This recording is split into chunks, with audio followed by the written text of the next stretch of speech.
Hi kapatid! This time, gawa naman tayo ng napaka-moist na chocolate cake. Hindi tayo gagamit ng oven. Ganito lang. Sa isang mixing bowl, lagay natin ang sugar, then sip natin ang dry ingredients, flour, cocoa powder, salt, baking powder, and baking soda. Pagka-mix, ilagay na rin ang egg, oil, and milk. Mix until well combined.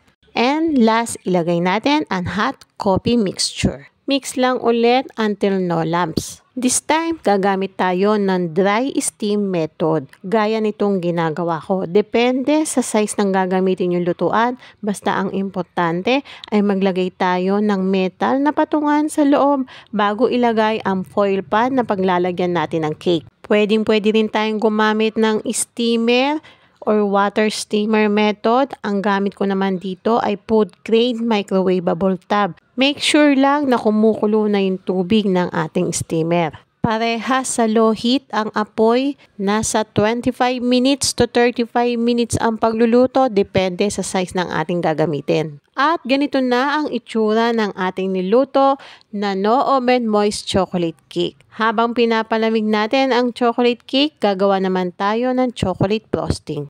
Sa isang pan, combine lang muna natin ang cocoa powder, cornstarch, condensed milk, all-purpose cream. I-mix lang muna bago isalang sa low heat.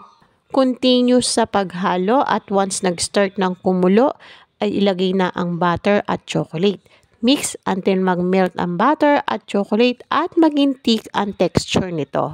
Kailangan muna natin palamigin ang frosting bago ilagay sa ibabaw ng ating no oven moist chocolate cake. Hindi problema kung wala kang oven dahil makakagawa ka pa rin ng napakasarap na moist chocolate cake gamit lamang ang dry steam method or water steam method. Yun lang. Sana'y makatulong sa inyo ang video ito. Thank you for watching. Bye-bye!